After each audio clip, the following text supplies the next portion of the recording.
Yeah, had like a lot of fun transitioning into a more strategic space. So I was getting really interested in that relationship between sort of individualized, generous with their time and generous with their expertise, especially in these sort of spaces. But people aren't going to know that you want to know more unless you take that step to reach out and ask. So you need to play an active role in that learning, and people will be so unbelievably happy to help you out.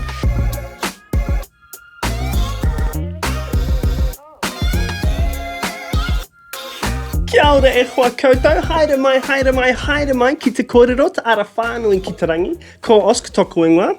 I'm here with voiceofaroha and Greer today. Kia ora, Greer. Kia ora, thank you so much for having me. Thanks so much for your time today. Would you like to introduce yourself? Oh my God, high pressure. Kia ora koutou, ko Greer for McNaughton tōku ingoa. My name is Greer. I use she, her pronouns, and I am a children's rights and youth engagement specialist. Born and raised in Pōneke. I love the city. They keep trying to make me leave and they can't. I'm clinging on. But yeah, really lovely to be here chatting with you wherever this conversation goes. I feel like we've already talked about so many little avenues to bumble down, but yeah, really lovely to be here with you. Thanks so much for your time. And I'm a fellow Pōneke citizen. Yeah, absolutely. shout out. Love Wellington. What do you love most about Wellington? Or what are your top 3 things that you want to say about Wellington? Oh my God, so many options. It's interesting, right? So I grew up in Newtown. Shout out Newtown. Love. Actually, me too. Crazy. And I've gone all the way to Lyall Bay, so big growth. Cross the ditch in some ways. Yeah. I've gone from suburb to other suburb. But I, not to be a cheeseball, but think the classic, you have everything you could ever ask for in a city condensed down into this beautiful little space. You have the bush, you've got the birds, you've got the beach. Ooh, the 3 Bs. That's my answer. My answer is the 3 Bs. But yeah, I often will go swimming in the evenings and I'll like swim out in Lyall Bay and I'll look at the mountain ranges and I'll be like, I could cry with how like beautiful and like wonderful this city is and how fortunate we are to live here. So I just bloody love it. I tell Toko that answer so hard. I love that.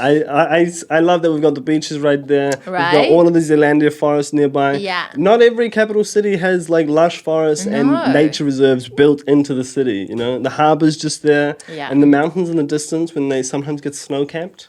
Stop. I'm welling up now. We get a lot of really amazing things in Wellington. So you grew up in Wellington, and did you study in Wellington as well? How did you get into youth community and community development? Yeah. It was interesting. So I was doing a lot of work with young people in sort of physical activity spaces. Okay. And a lot of work with sort of young people who were maybe struggling a little bit in their personal lives or in sort of high risk environments to understand the role that physical activity or sport or recreation or whatever it might be can play in supporting their well-being, and through that sort of went down the youth development path and ended up doing some youth work for a while. Is that like lessons in like teamwork and social cohesion and... A little bit of everything. So I was really specialising in working with young women and girls and sort of gender minorities. Right. And so it's a real balance between helping people understand where they can sit in that sort of broad, massive, scary spectrum of physical activity. For so many of our young women and girls, it feels really intimidating. Like the experience of being physically active is like PE and traditional sort of competitive sports, and that doesn't work for a lot of people, right? It's really intimidating. Like it's presented as like a hyper-competitive environment, or like I don't know. There's like a intensity to it and how it's presented, but it doesn't have to be presented like that. Right. There's so many other forms of exercise and teamwork and activity. I remember playing lacrosse when I was growing up. That's relatively intense, right? Well, yeah, but I hated it. Like, I loved it, but like I have such vivid memories of like being there with my little like stick and being like, here, have this suit of armor. I'm here if you need. You know, like you're calling for the ball, and then you're like, don't pass it to me. Don't pass it to me. Like internally, and the ball's like really heavy as well, right? Like it hurts. You got like bruises. A weapon and armor. War. But yeah, so I think a lot of people's experience of physical activity was really intense. So it was sort of about like working with individuals or groups to understand that physical activity might be a team sport. It might be going for a run. It might be swimming. It might be dancing. Yeah, like that real scope of like you could lean into the teamwork side of it, but just as valid to sort of pull back into the what works for me. I want to do some yoga on my deck and then go to bed. You know, like it can be anything. So or like build it into your work life. If some people really like those physical jobs. Yeah, like, become a ranger. Go work with the birds in the bush. Exactly. But so I was doing a lot of that, and then had like a lot of fun transitioning into a more strategic space. So I was getting really interested in that relationship between sort of individualized interventions to working with young people to identify what could a solution to or an opportunity for increasing your well-being might look like. Like tailored to their context. Yeah, and really like replacing that power with our young people. I think it's really common that you come into these environments and it's like, here's how we're going to fix your well-being. You know, it's a lot of, you can do this, this, or this. Whereas really sort of like slowing it down and sitting with people and understanding their unique context, whether that's social or cultural or economic or whatever it might be, and their true sort of lived experience of well-being. So not just physical activity, that just happened to come up quite a bit, but well-being, which I loved doing, but I definitely did find that consistently you were coming up against sort of larger structural, systemic issues that you couldn't sort of like lack of funding wriggle or out of. resourcing, or like, you know, like even the way that we frame mental health or physical activity or whatever it is. And so realized that sort of the place I would quite like to be was in quite like a strategic capacity. So sort of pulling back a level and working to shift policy and to shift mindset while still being really grounded in community, because that's the thing I love. So you're kind of like zooming out from a local context to a kind of more regional or policy-based context. And kind of maintaining both of those at the same time? Yeah, 100%. Wow. It's a real sort of balancing act. And I think that pulling up also then creates space for that work to continue at a local level. Like I think the work of youth workers is one of the most important undervalued work Absolutely. in this country. They are 100% of our future, and we like fully need to support them and help them help them understand and help they can help us understand the complexity of the reality we're living in. One of our guests earlier was saying that like youth have a really firm grasp and knowledge and perspective on all of the things that are happening right now. You know, and adults can have other knowledge, but it's how do we connect these knowledge? You know? There's always that funny thing, you will run into this all the time, I'm sure, working with young people, but you know, we talk so much about like, oh, young people are our future. They're also our right now. You know, like these are like fully fledged people with feelings and emotions and valid experiences and thoughts and opinions. Yeah, we don't need to just invest in them for tomorrow. We need to invest in people right now and hear what's important for them today. Because it's just as valid. I think sometimes that framing can be a bit like, I have a bit of a reaction to it, you know, we just talk about the future, because what about today? What about their value in this moment? Absolutely. I think you're so right to point to all those people who are engaged and active and enthusiastic and passionate right now that we can, that either are going through hardship, then we can support them better, or we can give them more opportunities and keep them growing, you know. I think there's so many different layers to this. Wow. So that's fascinating. That's amazing that you managed to zoom out like that and get that kind of different perspective into that policy space. How were those like professional development steps for you? Like, was that quite intuitive, or did you have to figure that out? Or I mean, a lot of it's that classic baptism by fire. You know, I love just kind of being thrown into something. And being like, sink or swim, sink or swim. Swimming? Oh my God, stop. So I think I didn't pursue an overly formal education process in that sense. Like I was definitely like, let's get in here and let's figure it out. And in many ways, I think that brought or brings a lot of value, because I think there can be a tendency to over sort of intellectualize processes. But we know we all know at the end of the day that what we need to be doing is what's right by our communities and considering of people's like true lived experience and really values based and really strengths based. Like this is lived science. Truth. Yeah. So in many ways, I think it's sometimes nice to come in from that different lens, you know, of being like, I might not have that background, but boy, oh boy, can I have a yap with the community, and can we sort of bring those, recenter the community in our discussions. And I don't think you need a PhD to sort of, you know, bring that together. I think that's a really important skill set that you bring. And I think you're totally right to comment on like how academics totally has its place, and 100%. like Yeah, we we can love learn them. a lot from that. Absolutely, yeah. but it is a kind of one step removed kind of perspective on the process. You know, like we're kind of looking at the process rather than looking from within the process. And it sounds like you're right at the front of it and dealing with it in real time. And it's always going to be a balance, right? Like we still so need and value, right? Like our academics who can bring that research lens, both, who can like really absolutely. settle. But yeah, it's that balancing where it's how do we make sure that sort of lived community experience or a focus on community development holds just as much weight as sort of like our more formalized processes or papers to get that balance right so that we really are serving the people we're trying to serve. Absolutely. I think that goes a long way to localize all the efforts that we're trying to implement, you know, like the theory is great to learn about in some ways, but it can bring lessons from outside context, which I think we should totally look to, but I think we also need to go to the process of how does that relate to where we are now. And we can't just copy and paste that to our context. We need to tailor it to being in Te Whanganui-a-Tara, being in Aotearoa, being in this context. That's fascinating. Would you have any like tips or tricks for our listeners who are navigating their own like professional development in terms of like the work that they want to involve themselves in? This is so cheesy and so like New Zealand. But one of the things I often meditate on and like reflect on is actually a lyric from a Lorde song from her beautiful album Solar Power. And it's everybody wants the best for you, but you've got to want it for yourself. Oh, true. And I think there's a lot to be said for people are very, very generous with their time and generous with their expertise, especially in these sort of spaces. But people aren't going to know that you want to know more unless you take that step to reach out and ask. So you need to play an active role in that learning, and people will be so unbelievably happy to help you out.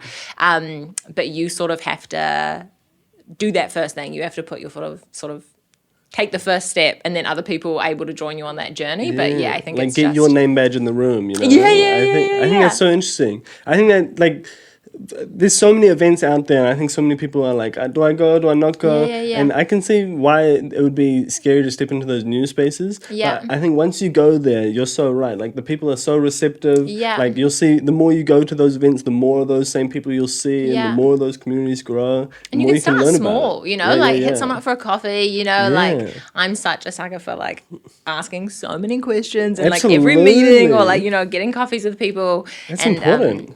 People, New Zealand is full of a lot of really, really good people who are generous with their time, and I wouldn't know half the things I know if it wasn't for the generosity of the community around you. And so I think it really is just, you've just got to have some yarns, you know, and be okay to admit that you don't know things, you know, you just like, it's so fine to not know what's going on and just ask. Yeah, I think that's so true. I think there's like, in some ways, like school kind of gives an expectation to know all the answers, but then I think once you leave school, the community is not expecting you to know all the answers. You know, like we're happy to collaborate together. I think you're allowed to not know everything, and I think that's actually a really important part of the process. Like especially in community spaces, right? Like I think it can often be intimidating working in a new space or with a new community group or whatever it is. But honestly, all people want is like you to show up like respectfully, like humbly, and like with a willingness to learn and to like do your best. You know, like no one is,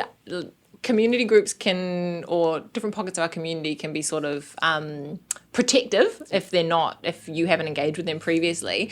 But it's then actually a really exciting and wonderful opportunity for you to work and like build that relationship. Journey. Yeah, like that's actually like a really wonderful thing that you get to be a part of. You just, it's again, like it's not rocket science. Like I almost wish it was, because then I could like argue for a better pay rise. You know what I mean? Like it's really complex. But, you know, it's just be polite and ask questions and put yourself in the room. I think is a really important skill set. And like know which rooms you want to get into, and like know what lessons you want to learn. I think that kind of sense of perspective of like knowing what you know and then knowing what you don't know, and then having kind of one foot in and out of your comfort zone, and kind of like being curious as a way forward. I think for me that's been a process to help piece information into meaning over time. You know what I mean? No, I think you've got it down back. Even the way you engage, right? Like it's so like you're such like a natural communicator and people person, where it's like, I trust you with my life all day. Like, it's been 20 minutes, but like it is just, thanks just so much. bringing an energy that people are receptive to is. Yeah, I think that's a really important part of like the skill set, and I think like even though academics hasn't necessarily been the route that you've taken, I think you've definitely gained experience and expertise through the like field experience in real world context. I think that's super important. That's amazing. It sounds like you wear multiple hats. You also work in governance and leadership in lots of ways. Yes. Would you like to comment about your time with Evolve? I'm a very, very lucky duck to be a trustee for Evolve Youth Service Wellington. Awesome. They are an incredibly cool organisation. They are a youth one-stop shop, which is a model very near and dear to my heart. So the idea is that our young people can access sort of all the services they need in one space, one stop. Wow. They don't need to click through all the tabs and all the different you don't forms. have to. You don't have to go all these different places. So you would you would show up and Evolve would have your GP, it would have your counsellor, it would have your sort of a delivery of social clubs and your learner license and your maybe your drug and alcohol counselling, whatever you need is all sort of wrapped up into one big free package for our young people. And so that just, That's a bit of a combination of the kind of tailored personal approach and the kind of policy and policy scaffolding. Look, right? you're putting those two together. I've never even put those together. No, that's perfect. Yeah, it's really cool to be able to support an organisation that offers such vital services to our young people here in Pōneke. Wow. And they do really great work. And if people aren't familiar, they should definitely look them up. Evolve Wellington. Excellent. I'm going to check them out for sure. Yeah. That's amazing. They're cool. Wow. And throughout your community work, you've also done work with citizens' assemblies. Yes. Why is that important to you? And why is community such a focus for you? This is so exciting. Oscar and I were talking about this before, and I just There's many things we need to keep chatting about. I've got a long list. I am really interested in citizens' assembly and sort of deliberative processes because I'm really interested in the way that we ensure that democracy is relevant to our communities. And I think that if we are to hold our current systems, and not even in a negative way towards our current systems, just any system stagnant in time, right? If we were to hold the exact same democratic processes, they're not going to continue to be relevant to our communities over an extended period of time. So I think it's really, really important that we are constantly working with our community and taking their leadership to find out what is the most beneficial way to engage and to ensure that they are central to all of our decision making. And what's important for them now? Yeah, and how does that change what our democratic systems look like into the future, right? Like, maybe the way that we do voting right now or the way that we take submissions or something isn't fit for purpose. But if we're not exploring those narratives, we're never going to know. And so, yes, I was very lucky to be a part of Wellington City's first Citizens Assembly a few years ago from the planning side, not as an attendee, I wish. Wow, that's on the more hectic side of the fence. And for people not familiar, a Citizens Assembly is a form of deliberative democracy, which I love. And so deliberative democracy is all about really returning expertise and decision-making power back to the communities that are impacted and around getting people in a room and ensuring that they have all of the time, relationships, information, access to really get into the nitty-gritty of really complex issues. Equip them with the tools to respond to their issues. Yeah. Well, so you could, for us, it was a discussion around long-term plan. Other countries have hosted them sort of on huge issues. Auckland did one about the future of water, things where we have lots of polarizing opinions.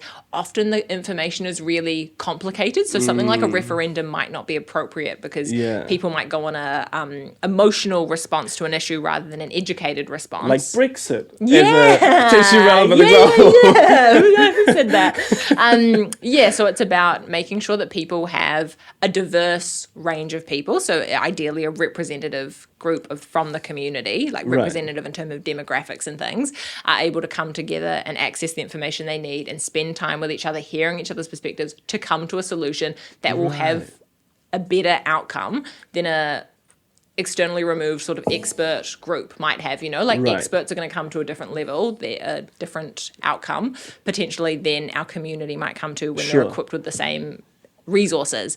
So Is they're a that- really powerful way to reshift that power dynamic. Yeah, right. Like kind of creating like democratically elected specialist councils to like research specialist issues and they report back to the community kind of vibe? Or like, did the community vote as part of that? Or Yeah, it's so interesting. Eh? There's so many like so nitty many gritty layers things. to this. So the way Wellington's probably a good example when I worked on that project, where we worked with an external research company to get a really good map of what does Wellington look like if you were to pull 100 people, if you were to pull 200 people, what would that look like from an age, background, Interesting. income, everything sort of a thing. And what we did was we worked with that so that we could invite a group of 40 Wellingtonians together, which is sort of the number that you tend to need to get a good cross-section. So we ended up sending out heaps of invitations to all these different identified households in Wellington, and then using this beautiful external company, because this is too fancy for my little brain, to work out how we get that 40 people to match the representative breakdown of Pōneke, so that then when you get this really diverse cross-section of people in the room, they're not elected, nothing like that, they're just anyone who's been invited in. A representative slice of the community. Yeah, I see. and then you compensate them, of course, for their time, and you support them in other ways with childcare or anything like that to try and make it as accessible as possible. And it means that you get such a broader spectrum of opinions and ideas and lived experience than if we were to run a traditional sort of write a submission, tell us what you think process, because that, although wonderful, is very inherently exclusionary of certain aspects of our community, right? You might not have And the it time, frames the resources. response in Yeah. very particular ways. Yeah.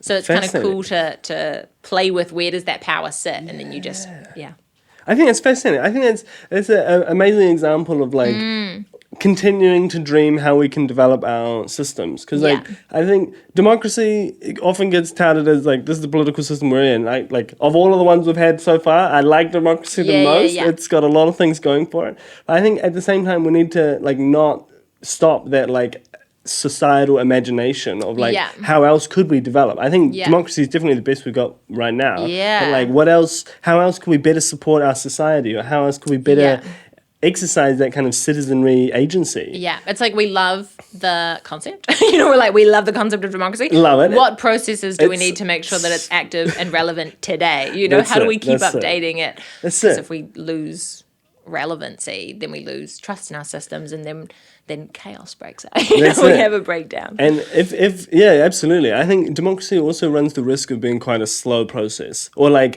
or it's mismatched in some ways in terms of like who's actually representing the community and like speaking on behalf of all of the community and like the majority biases and all of this. There's a lot of different things that we could chat about. But I think that like space to vision ways to do it differently, or ways to keep improving it, ways to keep developing, I think, and that collective visioning of like how do we build that together, I think that's awesome. And there's something really beautiful as well, which you'll probably see in your work with Voice of Aroha as well, which is this discussion, or I'm trying to think of where it comes from. I think it's a British academic, so shout out the academics. See, they have a place to play. They play a lot amazing mahi. But where we talk about sort of that democracy should in a way be messy, and this concept that yes, democracy is you turning out and voting, and yes, democracy is you submitting, and yes, it is all these things, but it's also the relationships you have within your community, so that when you are turning out and you're voting and you're doing XYZ and you're making your petitions or you're protesting or whatever it is, that you're doing so from a heart of community values and insight. If I know I suppose in a way it's kind of really exciting and refreshing to reframe democracy or participating in democracy is just really knowing your neighbor, like all those little things where if we are actually a stronger, more united community, that gives us a better agency over our decisions, but also a stronger collective voice when it comes to engaging in democratic processes, which also allows us to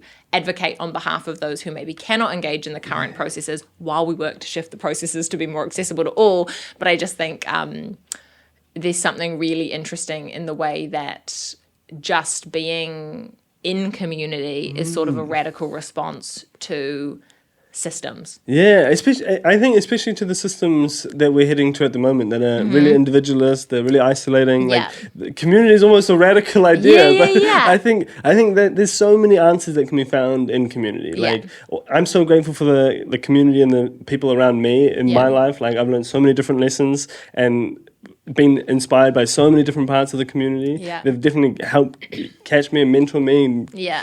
like there's so many different skill sets. I think like the more we do all of those things, the better the whole system gets. Yeah, right. And we can continue to learn how to support each other more. Yeah. I think that's fascinating.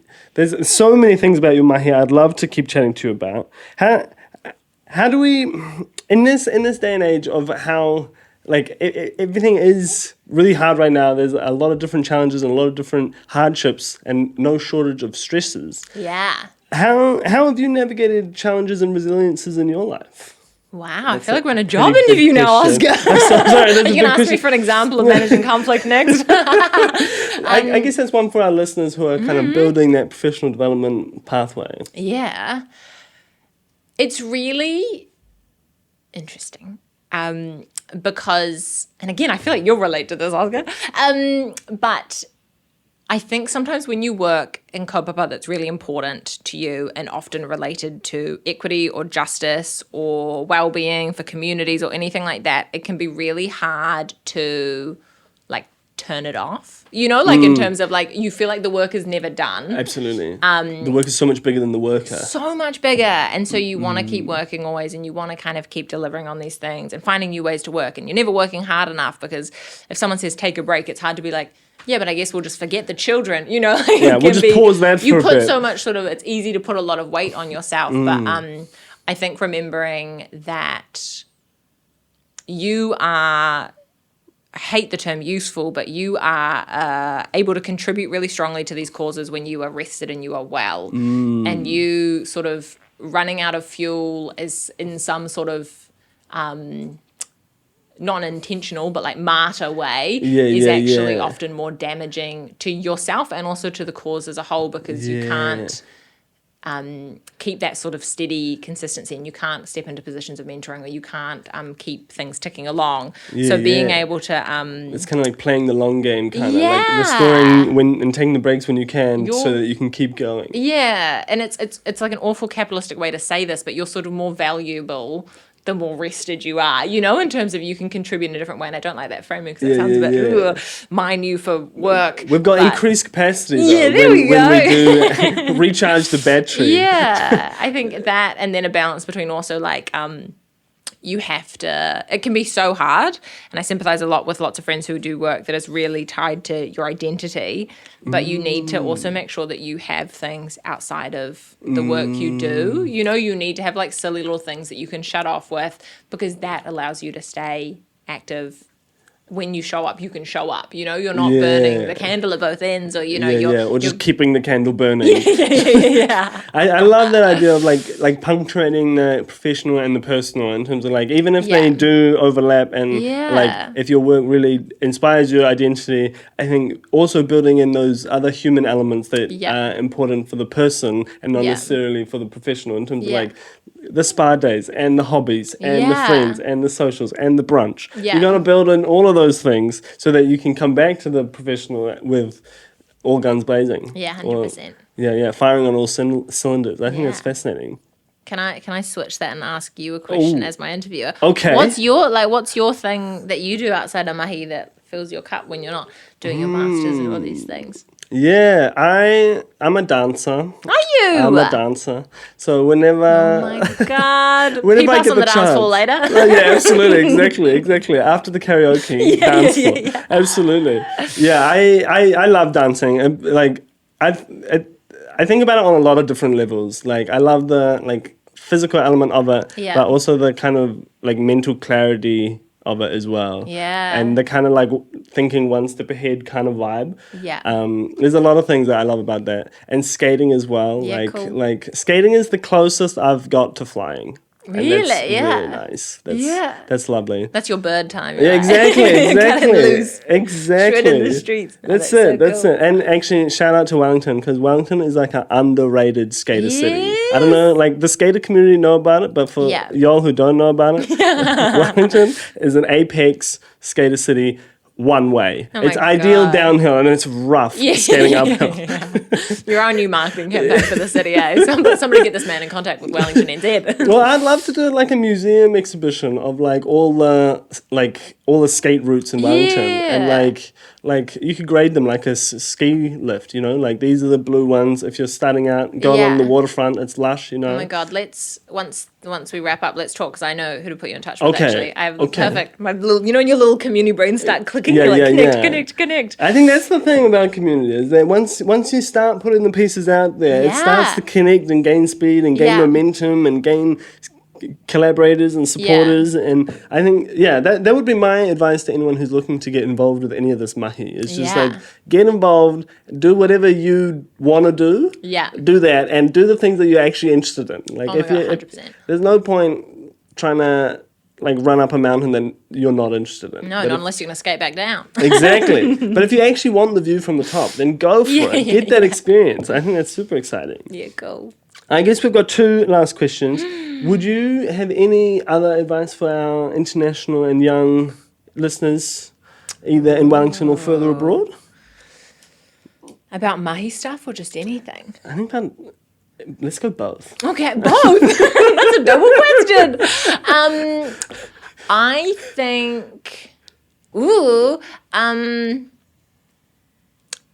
think. I think this kind of covers both. I feel like you should always assume the best in people, and I think in particular, it's much more common for people to be making a mistake than to be acting with malice. I think that's so true. I just think we get so worked up over so many little interactions, or someone's cutting you off in traffic, or this or that. And the odds of that person like going out of their way to stuff up your day is so low. Whereas the odds of them making a little mistake or their message being Probably shouldn't have come out at misconstrued- that time. Yeah. Because we've all been there, right? You know, when you're being absolutely. like, sorry. I think but then honest mistake extend that as opposed gratitude. to the like that's a lovely way to frame that. I think like to give people the benefit of the doubt most of the Yeah. time, and like believe the best in people. Yeah. And like allow people to make mistakes, because like then people can learn from it. Hopefully, that's the plan. Oh, yeah, fingers crossed. No, that's what. But yeah, I think that it also like frees you from the emotional burden, right? Because again, we get so much more worked up about it than other people who probably haven't meant to do anything, or if they have, are definitely not as worked up as we are. But yeah, I think if you always sort of assume the best in people, that gets you really far. And it also helps in the workplace, because you get so many emails where you're going to overthink it. You know, you're going to be like, how dare they speak to me that way? And it's like, that's actually, they just told me the information. Well, that's the real thing I think about a lot. I think it's, God, it might be like Brene Brown or something, where they talk about the story I'm telling myself. You know, where like when you're in a situation and you're like stressed about something, you're like, oh my God, like Oscar's upset at me because of X, Y, Z. It's like, the story I'm telling myself is that you're upset at me, but like the facts are that like maybe you looked away from, I don't know, there's something really minor. Now I feel like we've turned into like a life guru podcast as opposed to work help. As a life guru podcast, You are my life guru. So. There's a beautiful Buddhist proverb that kind of speaks to that of mental narrative approach. Like, it's like if you're in a dimly lit room and there's a rope in the corner, then like you could get yourself all up, like you could talk yourself into thinking that it's a snake and freaking out, like, oh my God, what if it runs at me? Yeah. Or you could like look at it and see that it is a snake. Oh, either a snake and see it for what it is, and then address it for what it is, or you'll see that it's a rope and you'll be able to address that and see what it is. You know what I mean? Like instead of trying to fill in the gaps, like looking at what you already know. You know, and then go love from it. there. I think that's beautiful. Well, there's so many things that we could keep chatting about, and I'm very excited for podcasts 2 and 3. Whenever that works for you. And we have one last question from our previous guest. This is so high pressure. This The surprise question has really been weighing on my mind this whole time, Oscar. I've been like, oh God, when's it coming? I did suggest the mystery question at the start of this, but I know that you already know the answer to this. Oh my God. So are you ready? Yes. I guess. What would you tell your 15-year-old self? Oh, that's cute, isn't it? That's a pretty sweet way to end. Yeah, I'm running out of advice to give, Oscar. I mean, you've given some fire advice, to be honest. I've given it all. I've been taking notes, absolutely. I'm going to go home and look up that Buddhist proverb. I'm going to get that as a tattoo. My 15-year-old self. I do think that whole, like, everybody's rooting for you, but you've just got to show up thing that, that everybody wants the best for you, but you've got to want it for yourself. That same thing, I think, put yourself in that room. Yeah. Like, not everything's going to come to you. You've got to ask for it, and then when you ask for it, it'll come. But I feel like I've already given that one, so let me noodle on something good one, new. though, to be fair. I'm going to let you noodle on a new one as well. I'm definitely keen to hear your answer for that. I think you have to... Ooh, this is so cheesy. You have to, like, create and live the life that you want and be really intentional about not being swept along any sort of traditional pathways or feeling pressured to sort of do things because it's what other people are doing. I think the best thing you can do is really, like, tap out of, like, the traditional narratives and just create the silly little life that works for you and brings you joy, because being happy in your life is like the one thing that you will have, like all of us. That sounds like I'm like really getting deep, but like that is the experience of life, is like how much joy and experience did you have? So lean into it. Like having the courage to carve your own path. Yeah, there you go. That. See, you're the poet, aren't you? I Dancer, poet. Why aren't you, Oscar? You said it. That was visionary. Well, thank you so much for your kōrero today, Greer, and for all your time. I can't wait for the next one, for sure. There's so much more we need to keep chatting about. Absolutely. No, it's been such a treat, and honestly, the manaakitanga that you and the team have shown has been like off the charts. I've loved it. I don't want to leave. I'm actually going to glue myself to this chair later so we can keep chatting. But thank you so much for the time and the space and the work you guys do. It's so important, and I'm such always a little fan from afar. So being invited to yarn with you was like a bit of a fangirl moment. I was like, oh my God, these cool people want to hang out. Kia ora. So thank you so much for your collaboration, and we'll be so keen to collaborate again. Yes. And for our listeners, we'll be keen to hear what you guys think in the comments. Thanks so much. Cool. Bye.